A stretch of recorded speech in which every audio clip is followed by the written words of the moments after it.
Hey everybody, it is Jordy from Seven Eagle Group. I am sitting outside today because it is such a nice day up here in Massachusetts, and I got to take advantage of these sunny days. There are not a lot of them, but got an awesome guest today.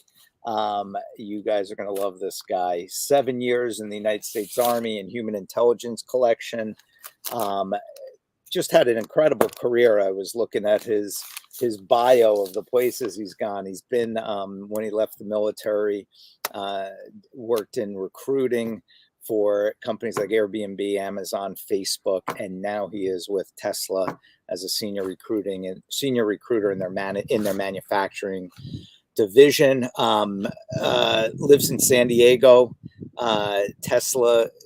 Everyone in the world knows Tesla, but it is such an unbelievable company. My friend has a Model 3, and if you have not ridden in a Tesla yet, you are missing out, man. That you will never find a faster car out there than these Teslas. They are just amazing, and it's so nice not to have to go to the gas stations anymore. But these guys are doing $81 billion a year. It's run by Elon Musk, and please welcome Dom Marquez from San Diego. Dom, thank you so much, man, for taking some time on a Friday. I appreciate it. Yeah, absolutely. Great. Thanks for inviting me and reaching out, Jordan. Yeah, and I truly, am thankful that you are willing to take time and spend with our transitioning service members and our veterans and our community who, are trying to navigate this job search process. And you've been in it for so long, and I know have lots of great ideas and suggestions for them. But let's start out with your story. Where'd you grow up, and what made you join the army? Yeah, man, my story.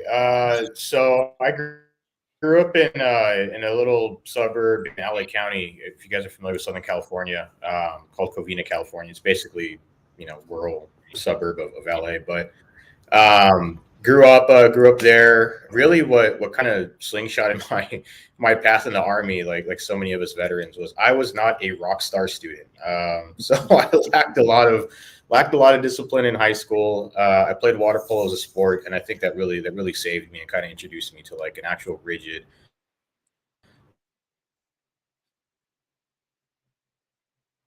Yeah, we lost his lot. connection. And I really think that my back.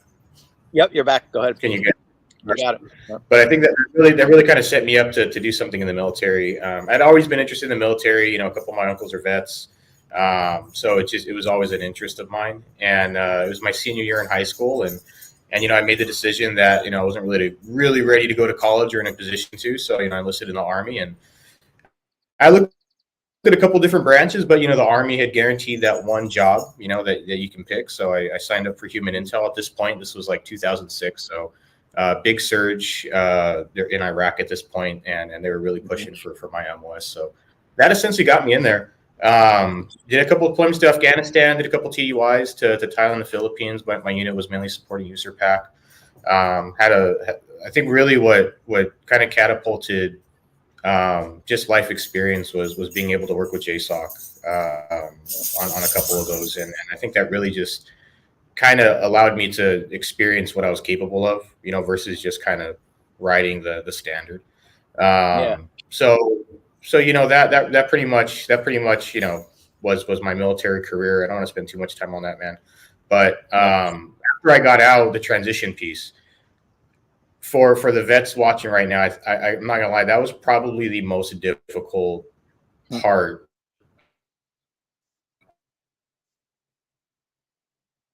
You do training, you do all these schools, but getting out and actually landing on your feet was a little bit of a challenge. And it wasn't like anything crazy happened. I didn't get in trouble with the law, no substance abuse issues, nothing wild like that. It's just life. And I'm sure some of our service members that are watching right now, they're going to realize like life happens. But essentially, I ended up using my GI Bill, went to college, and around that time, I was still kind of stuck in that what do I want to do when I grow up kind of phase. I wasn't sold on going back into the Intel community and doing a contract like a lot of my friends had done. So just like all good humaners, like we're good with people. So of course I went into sales. So went into sales, Did a couple jobs like selling gym memberships at LA Fitness, which was, believe it or not, a fun job. Doing some luxury car sales as a finance manager. And I stumbled into recruiting. And if anybody ever tells you that they intentionally went to school for recruiting, they're No way, right? so just keep Right. that in your back pocket. But I fell into recruiting. I started off with a great company called Aerotech. So if any vets on here ever want to get into recruiting, Aerotech is an amazing company to teach you some great stuff. But I started doing agency recruiting with construction, engineering, architects, those kind of folks in the Seattle area. And this was like 2018, so big economic boom. And then after that, that's when Facebook came along and slid into my LinkedIn DMs and said, "Hey, we got this great opportunity." And I was like, "All right, say no more." So I ended up transitioning over there, and that's really where it kind of became a game of chess, where I kind of knew what I wanted, and I knew I wanted to stay in talent acquisition. At this point, vendors and stuff like that, those folks. But I eventually knew what I wanted, so I started kind of just lighting things up to kind of strategically get where I wanted to go. And ultimately, I realized I wanted to stay in recruiting, and eventually just move into a manager role. So went from Facebook, did a contract over at Amazon. Last position, I was helping Airbnb manage their contingent workforce. Again, this is all during the pandemic and post-pandemic, so things for the travel industry are pretty crazy, right?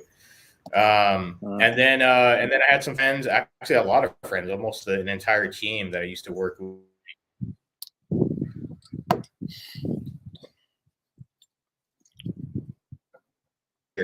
I keep losing. There we go. They were there for about a year, and I know usually when you start a new job, everything's fun, right? Everything's exciting. It's a new adventure. Everything's great. A honeymoon. And Yes. And they had all reached out to me and said, "Hey, come to Tesla. We're doing cool stuff over here." And I'm like, "All right, you've been there for about 2 weeks. Let's reconnect in a little while." And I followed up with them after that year, and they also said the same thing: the culture, the vision that Elon has. I mean, I don't pull any punches when I screen my candidates, and I will say this: we are very busy.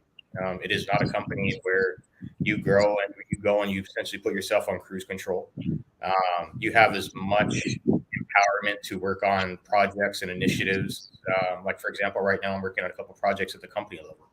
So you really get the chance to empower yourself and work on additional duties that will essentially kind of promote you ahead of your peers if you want that. But by no means are we a slow company. And with that being said, we're not like some of these legacy folks out here, the Toyotas, the Fords, where we have established SOPs. So we're not flying by the seat of our pants anymore. But there is a lot of being flexible. I know it's a super overused phrase in the military, but the soft skill of being resilient that we all learn as vets, it definitely comes in clutch here at Tesla. But yeah, I'm doing that right now. I also sit on our executive leadership board for the company for our employee resource group, Veterans of Tesla. So I'm the professional development chair for that too. So it's really great because I'm able to not only recruit vets as well, but also work with the ones that are already here at the company and try to get them spun up and develop skills to where they can apply to some of my roles for manufacturing leadership. So that's great. In a nutshell, that's kind of it. What do you like, Dom, as a recruiter? Why do you think military veterans bring something special to the table for companies, whether Tesla or other companies you've worked at? Like, what's that sizzle that they have that a typical civilian may not have? I talk about this at my info sessions. Like for example, I just came from Pendleton a couple months ago, and I did an info session down here. And it's a couple things. The biggest thing I want to say is probably resilience. But in a sense of, it's not in a sense of, I just did a 12-hour workday. It's a sense of, hey, I just did a 12-hour workday. One of my, soldiers, Marines, airmen, sailors, whatever the case is, they're going through a divorce. I need to coach them through that. I'm going through some personal stuff. I got to figure that out. Oh, by the way, my unit commander requires me, I got to get this, and this done. It's the resilience that we really develop being in the service. And quite frankly, like I said, I'm not going to pull punches, guys. It's the nonsense. You know, it's sometimes it's the nonsense that we deal with and the good, fun, bad. You know, I'm sure we've all joked about it in a field exercise, or we'll be at the smoke pit talking about it, you know, when we're in the military. But all that nonsense literally seems like nonsense when you're in. But when you get out in the civilian market, you realize you have just established a sense of resilience that you just don't find in our civilian partners. And that's Yeah. one big thing. The second piece of it is the leadership skills, because you Mhm. really get it's a double-edged sword. You really get experience on what some great, amazing mentors and leaders are in the military, and you come across those folks and you want to emulate them. On the flip side of it, you also unfortunately come across, you know, some not so great leaders, and you also Yep. understand what you don't want to emulate. Yeah. And as an NCO or an officer, yeah, I mean, you get that experience, but also as a lower enlisted, you know, the E1 to the, you know, depending on what branch you're in, that E1 to E4 range, you're also watching. You know, you're watching what your leaders are doing. You're watching what your officers are doing, and you're seeing what works and what doesn't work. So in some way, you may not be leading other people, but at least you kind of have a cornerstone in terms of Yeah. what right looks like, and maybe what right doesn't. You know. Right. Right. Right. No, I like that.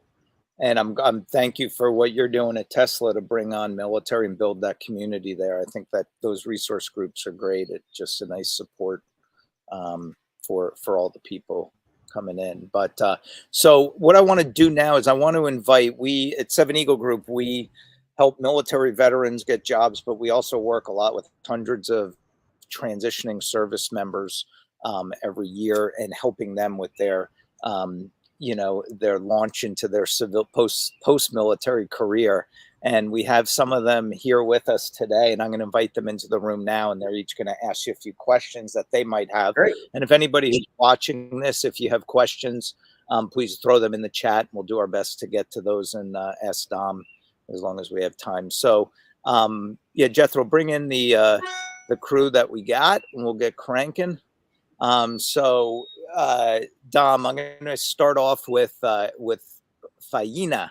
She is out of Virginia, and why don't you ask Dom your question, Faina? Hello, sir. So my question is, knowing what you know now and with all of the experience you've had throughout your lifetime, what advice would you give your younger self, whether it's your teenager self or your child self or your yes, sir, self? Oh man, that's a loaded question. Uh, there's a lot to unpack there. Um, I think if I had to jump back in time, um, if I had to jump back in time, there would be three things I'd want to two. One of which I'd want to reinforce with myself, but two that I kind of want to beat myself over the head. First one being, when you transition out, be much, much, much, much, and I cannot accentuate this enough, much smarter with your money. Um, Depending on where you're at, your GI Bill can give you a pretty decent amount of change, and depending on where you're using it, you may not need all of it for rent, right? So I would say financial management is key, and kind of realizing you will not live the same lifestyle you lived when you're in the military, right? Right. Now I can't say that's going to be the case for everybody, but it's more expensive out here, especially if you live in a major city. You know, especially if you're stationed down here in San Diego, a lot of Navy vets and Corps and Marine Corps folks end up getting out here and they want to stay down here. It's with inflation and everything going on, it's just more expensive. So being smarter with your money. The second thing is school and college. I tell everybody that if you're a vet and you get out and you have a college degree, you're a force to be reckoned with, right? You're literally among some of the more competitive candidates out there, because not only do you have your military experience, your leadership experience, but you're also a degreed veteran, right? I'm not saying you need to get a degree in mechanical engineering, but just if you have a degree in anything from an accredited college, you're already putting yourself above the competition. And the third thing, and this is probably the most important thing, and this is what I would remind myself, and I'm glad I was humble enough to accept this from the jump, because it really did help me out to get to me where I'm at now. Be humble when you're accepting positions, right? I was a staff sergeant, I was a platoon sergeant when I got out of the Army. You know, I led young men and women. With that being said, it does not necessarily mean I'm entitled to a leadership or a manager position as soon as I get out. And I feel sometimes a lot of our vets, I don't want to call it a chip on the shoulder, but a lot of our vets, especially post OIF, OEF, like we've done some great stuff. We see your career took you. And we sometimes just want to say, hey, I'm entitled to this direct position into a manager role. And guys, it's not the case. Just imagine yourself when you're a private, pick whatever MLS you're in. Could you imagine yourself immediately just going into a manager, a E5 or E6 role, just because maybe you have a college degree? I know we joke about the lieutenants, right, that come out of college and OCS and all this stuff. But just my point is that sometimes you need to get that experience. You need to have that technical skill. And also, with that being said, guys, leadership out here in the civilian side is a little bit different than in the military. So it's no longer relying on your rank and file and authority as a supervisor or a manager to get stuff done. It's a different take on it. It's a little bit more of now you're having to influence others. Jocko Willing talks about this, but it's more like understanding the why and explaining to your direct reports the why they're doing something. So kind of taking a step back and humbling yourself and maybe taking maybe in an entry level position or something a little bit more junior, so you can take those 4 steps forward and get to where you want to be in 2 or 3 years. I think that's a good thing just to kind of keep in mind as you transition out. Thank you, Faina. Appreciate that. Christian. Good question. You mentioned that you got out of the military and you didn't want to pursue the same career you had in the military. What advice do you have to transitioning service members that are kind of in a similar position where they don't want to, I guess, go into the same career path, and they just kind of want to get away from that? Yeah, man, I deal with this a lot at career fairs, right? Because we get some folks that just don't want to do whatever MLS they're doing now. Or, if you want to take it to the extreme right, we have, a lot of folks that are in combat arms that, it's really hard to transition, into a specific career that literally matches up with what you're doing. There's no infantry MLS out here, right? So with that, I really, really, really, really encourage folks to, one, be open-minded that, hey, it's okay. Don't feel guilty. Don't feel obligated to have to stay in the same career field as your MLS. And the reason I call that out, Christian, is because you have a lot of folks that, for example, spend 4 or 5 years doing a job, and then all of a sudden it's like, oh, well, I guess I should still keep doing this because I did this for the past 4 or 5 years, right? It's kind of an understanding, like it's okay to start over. So one, just coming to terms with it, that, don't feel guilty about it.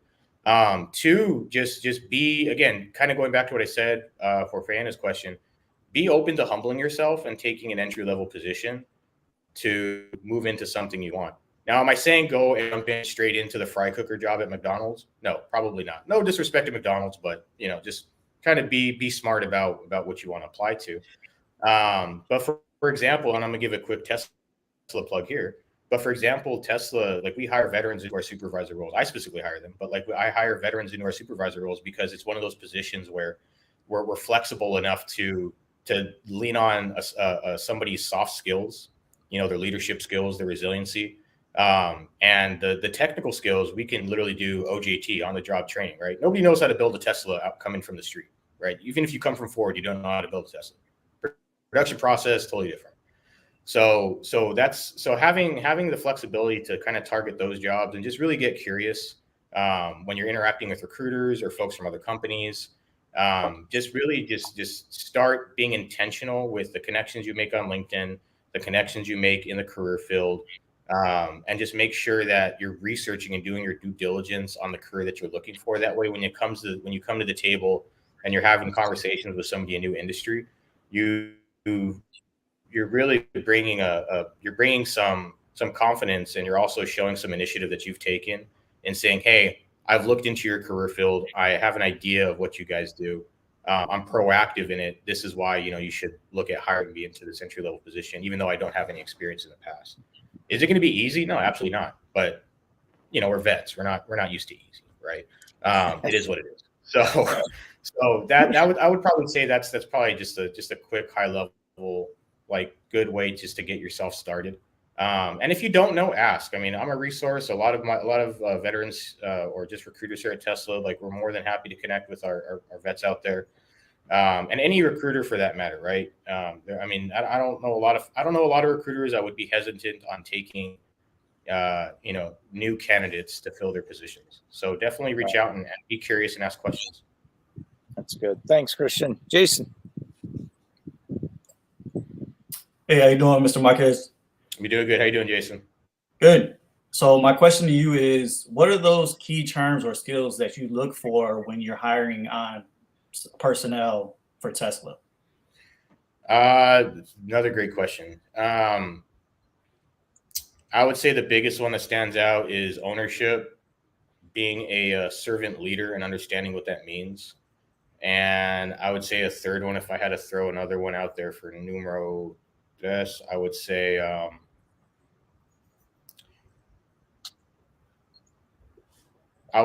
initiative.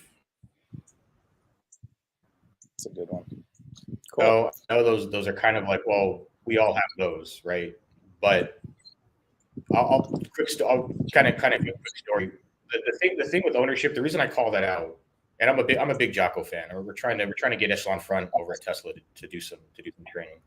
But if any of you guys follow Jocko Willing, please, if you don't, like, definitely look him up, look at his stuff. It's awesome. It's great material, yeah.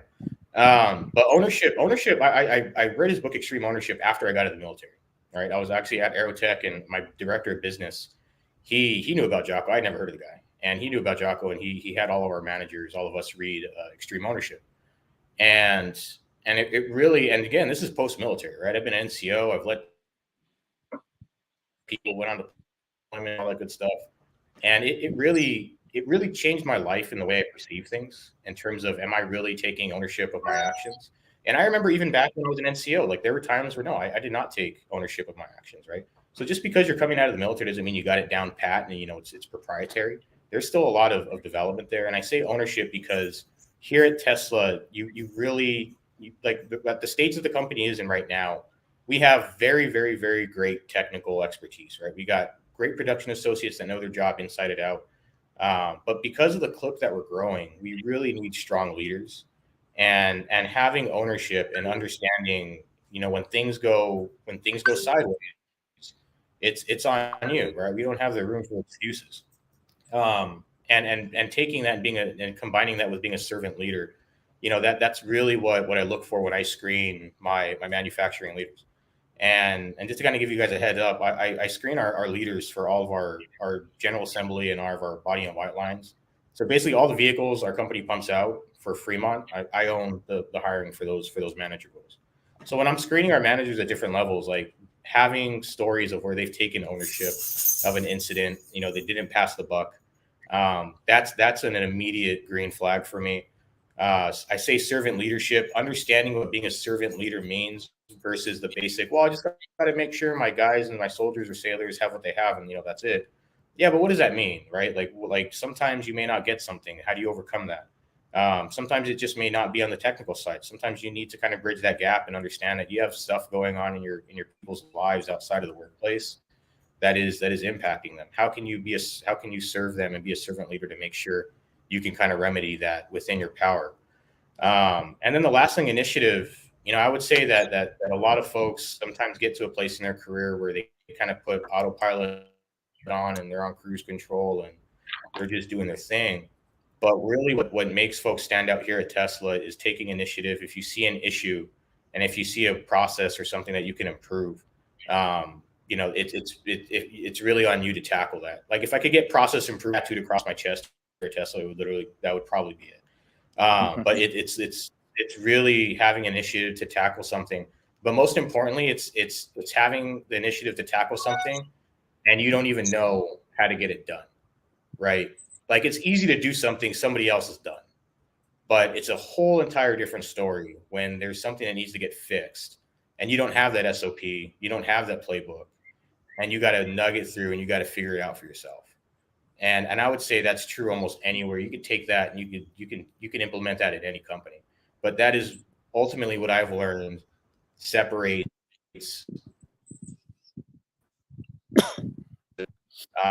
when it comes down to approaching new things and initiatives to tackle that. So yeah, I would say initiative, servant leadership, and ownership. Yeah, those are good. That's a good one. Thank you, Jason. All right, we got a couple questions from some of our viewers. David Call is asking, is there anything that's sort of been unique about your hiring process at Tesla? Anything you're doing differently that you've noticed at other companies, either in auto or either any of those places that you've looked at before? What makes Tesla so great? Yeah, I would say up until recently, it's been Tesla's kind of like I said, we're in a spot where we're growing. It feels like we're a big startup with a ton of money. And I say that because if you ever work at a startup, like there are a lot of things that just aren't standardized. So one, standardizing our interview process has been something I've been working on, and we finally got it. We got it implemented this year. So happy about that. But in terms of the style of interviewing, it is very much blue collar conversations. Like everybody tells the perfect Silicon Valley tech, and blue collar, old school, just manufacturing. And I say that in the best sense, because like during our interviews, it's very leadership focused. It's very people oriented focus. I would say the biggest thing that I think I've noticed is a switch from, like, for example, Facebook and Airbnb interviews, and even Amazon. I would say is pretty close, but we're very people oriented in terms of how you work with others, how you manage others, how you lead others. It's not so much, hey, talk to me about your experience on subframe assembly. Even if we're talking to people from the automotive industry, it still is very much, how can you be a servant leader to your people, and do you actually have examples of when you've done that? Everybody can talk about theory all day, but when it ultimately comes down to what gets you a job here is providing actual examples of when you acted on that theory and when you implemented it. Yeah, good one. Thank you. Thanks, David. All right, this one's from Xavier Weems. He's asking, this is sort of a frustration across the military recruiting industry. You have a lot of companies there who want to sort of pound their chest and say, hey, we support our country's heroes. But then again, it seems like there's just not a lot of movement there as far as companies hiring. Do you have any thoughts on that sort of subject? I do. I'm not going to name drop this company, but there's a company out there and they're very big. And for me, it's a point of contention, because they say, hey, we're the military's #1 veteran friendly organization. Oh, but by the way, you need a college degree to work for us. and if you guys know what I'm talking about, then cool. But it's frustrating, because it's like, we just literally got done with OIF, OEF. I don't know about you guys, but I was busy deploying a lot to not be able to go to school full time and get a college degree. And is that very much an excuse? It probably is. But the thing is that we've had folks out there that had a higher operational tempo than me when I was in, with 15-month deployments back when we were surging Iraq. And it's unfortunate that a college degree on some roles that don't require a college degree, is that filter. Now, is college valuable? Absolutely. Like, you learn theory, you learn how to, debate others in a healthy form. It's something obviously I think everybody should experience. But it's unfortunate to see that, like, that's a big barrier for a lot of our veterans, and specifically for the NCO ranks, right? I know a lot of great staff sergeants and E6s, E7s, whatever the title is going to be based off your branch, that get out and are great leaders and can, manage at, the surface level, at the operational level. But, because they don't have the piece of paper, they can't get in there. That's one thing. The second thing that I know we're working on here at Tesla is really making sure we stay engaged with our vets that apply and that come out to these career fairs, that come out to these info sessions.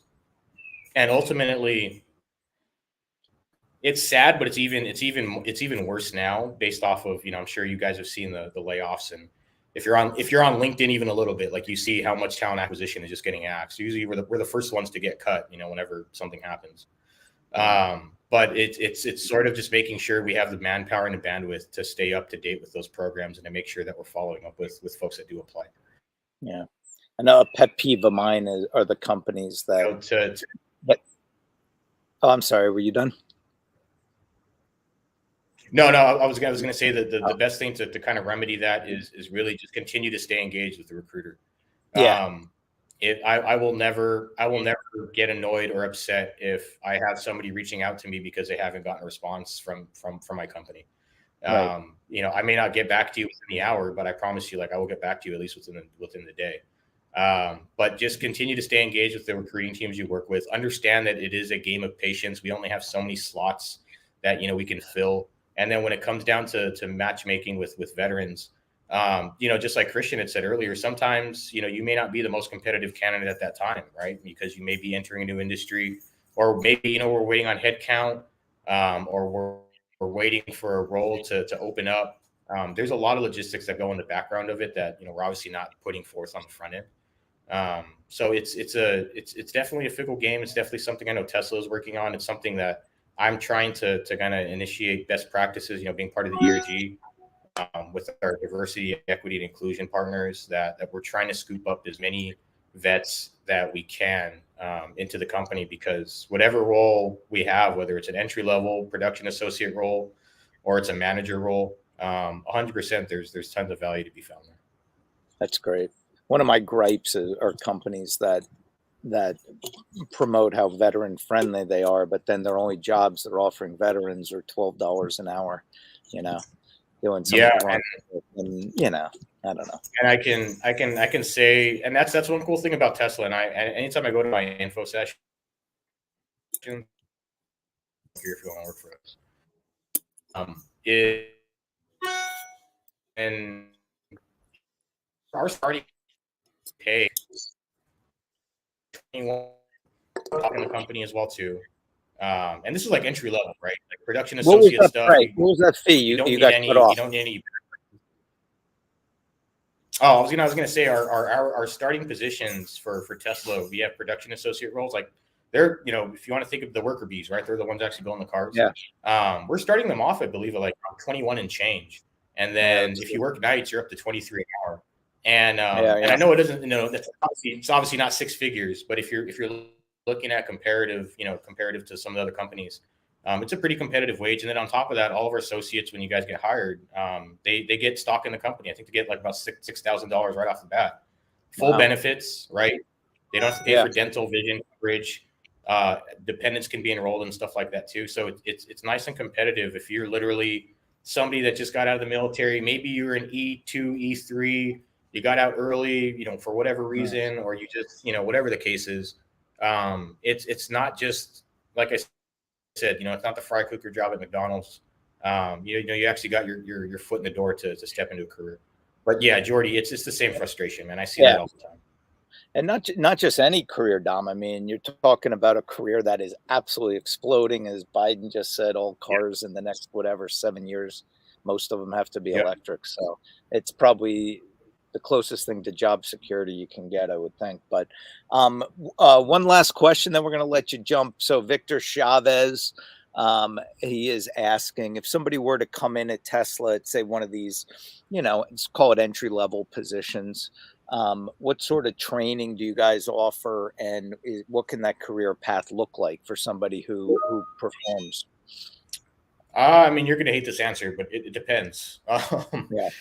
If I lean on the production associate example, because it literally is probably like our biggest feeder in terms of getting into the company and where people start off at. Like, for example, some of my directors started off as production associates.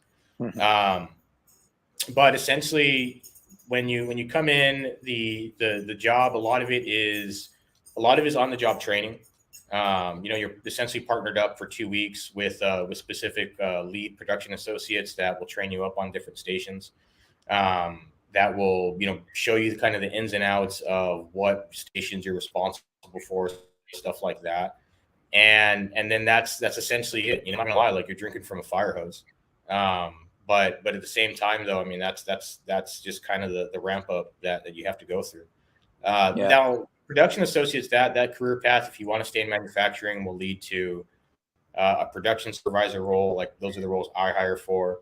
and then an associate manager role, and then a production manager role, and then a little higher than that. If I had to compare it to the military, I would probably say like a supervisor role would probably be like that E5, E6 kind of equivalent, where you're literally where the rubber meets the road. Everything is your fault. You're putting out fires. Everything. It is what it is.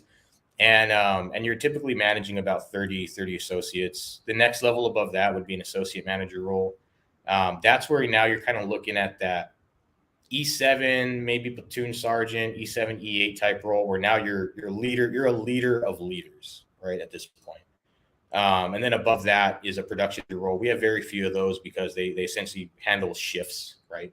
So you have one production manager managing all those AMs, all those supervisors, and they have obviously ownership of all those associates.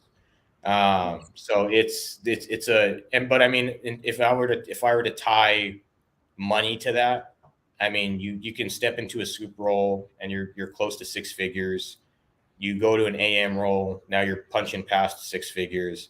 You go to a PM role, you're sitting comfy over 150K salary. And at this point, just the accumulation of stock that you've had, you've probably already gotten close to $250,000 worth of stock just from promotions, equity awards, performance bonuses, stuff like that. That's so awesome. when I say starting off as a production associate at 21 an hour, it's a career, right? And Jordy, like you said, like it's just not any company. Yeah, it's definitely an opportunity to break into a new career, into a new industry, learn the ins and outs of it, and then you're kind of off to the races once you start moving upward. Yeah. Are your manufacturing, Dom, are they those positions all out in Austin, Texas at your new headquarters, or are they all over the country at different spots?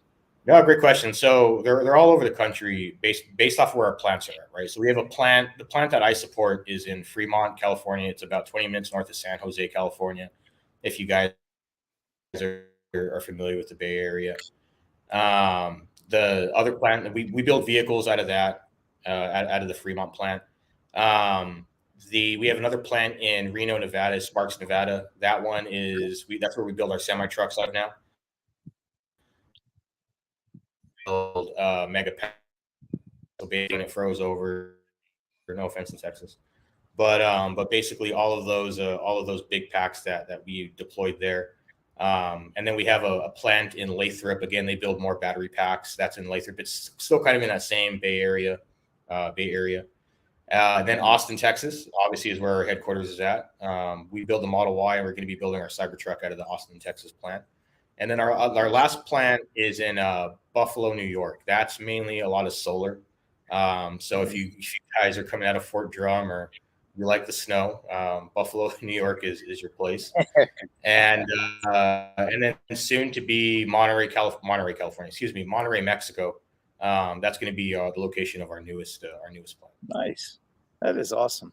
I'm going to let you go, Dom. You spent more time than we asked you to, and I truly appreciate what you do for the community, the way that you're giving back to your brothers and sisters. That just means the world to us here at Seven Eagle, and it's people like you who are going to help. You're going to have a huge impact on a lot of folks with this great advice. So thank you so much for taking time today, and all you others for coming on and asking your questions. I appreciate you guys being here with me. Have a good one, Dom. Thank you. Thanks for adding me. Add me on LinkedIn, guys. Happy to connect with you. Yeah. Take care. Bye-bye.